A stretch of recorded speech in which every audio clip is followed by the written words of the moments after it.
welcome back. Well, the poor and those without formal employment have been hardest hit by the 21-day lockdown. Humanitarian groups and social activists are calling on the public, businesses as well as government to urgently donate food items for those in desperate need during this period. So let's get more on that with anti-crime activist and Operation SA's Yusuf Abramjee. Yusuf, during this time that is the most vulnerable, which are hardest hit, let's talk a little bit about the shortages that you are experiencing.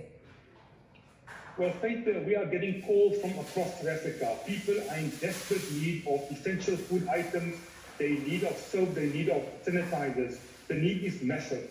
We began the initiative under the banner of Operation SA together with the South African National Zakat Fund and the Gauteng Provincial Social Development Department just before the lockdown started. We distributed about 4 million rand worth of essential food items and blankets and mattresses. So as a number of other NPOs, charities, and we salute everyone who's involved, but communities are crying out for help. They're saying they don't know where the next meal is coming from. Corporates have donated, individuals have donated, but the need is massive, and we're not even halfway through the lockdown. And I think if we don't pull our hands all together and join forces and get more funding, people will die of hunger. Forget the COVID-19 virus for now, Faith. I mean, let's talk a little bit about this coordination. Are NGOs consolidated and coordinated in their efforts? Are we finding that one NGO does this and pulls here, the other one does something? So in that way, there's no sense of communication and a clear thread between the needs as well as what needs to be done. There is some fragmentation, there is some duplication. In some cases, people are giving the food 3 times to the same organization, which is a worry. In Gauteng, we are working under the Gauteng Social Development Department, headed by the acting MEC, Panyaza Lesufi. There's also the South African Muslim task team, the response team. They collectively have, through the various organizations pulling them together, have distributed almost 8 million rand of aid on behalf of the Muslim community. In other provinces, we're also seeing a number of charities and NPOs that are active. But it's important that everyone works together and that we put our forces together. Work with your local municipality, work with your provincial government, work with national government. And as much as corporates have donated, a lot of corporates still haven't come to the party by giving essential food items. We're calling on the supermarket chains, the agricultural sector, everyone within the food industry to say, please, we don't want cash only. We want essential goods. And we in Gauteng, under the banner of Operation SA and SANDF, have given the task to the Gauteng Social Development Department to distribute the aid as the truckloads of essential food items are coming in, Faith, from maize to rice to oil to tin foods and other items. They are going out to areas in need, they're going out to shelters, they're going out to a number of food banks.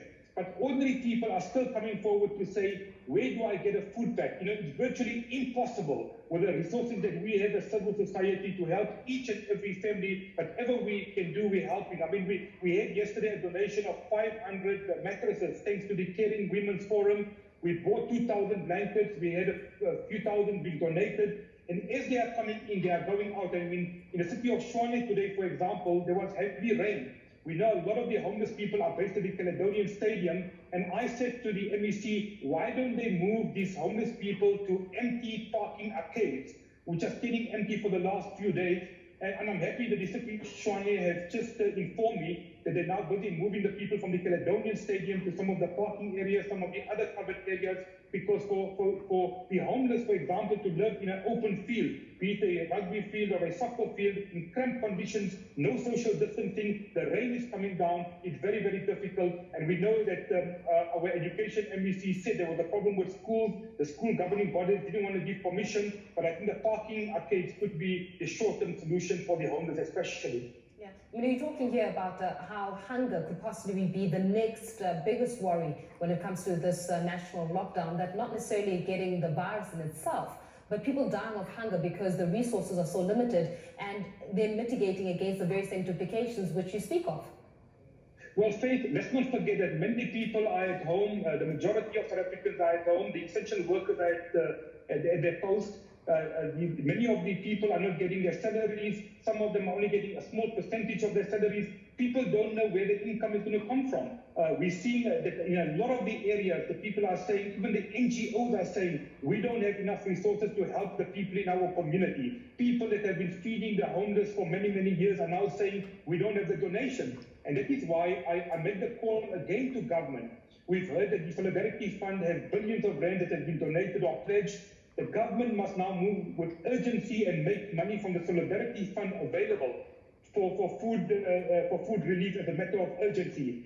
We know, for example, the Lotto board has millions and millions of rands. They need to help because, for these families crying out for help, we as civil society can do so much. Government really needs to come to the party and invest more money. And my call to the president today is to say, please release money from the solidarity account, give it to the NGOs, give it to the provinces, give it to the municipalities so we can help people in need. Well, Yusuf, you're on national television now, so how do people get a hold of you if they want to donate in corporates? Well, my appeal is twofold. In Gauteng, if you need any help, be it an NGO or be it a ordinary family, you can call the social development hotline, but easier will be to email them support@gauteng.gov.za, that's support@gauteng.gov.za. In the other provinces, my advice is speak to your local municipality, mobilize, make sure you work in a very organized way, get hold of the provincial social development department or the national social development department, but let the work not stop. Let's everyone work together. Let's continue to help the people in need. And again, I'm calling on corporate South Africa, please, please, please come to the party now. We need your help. South Africans need your help. This is an emergency. Yusuf Abramjee, Operation SA, they're speaking about the need and they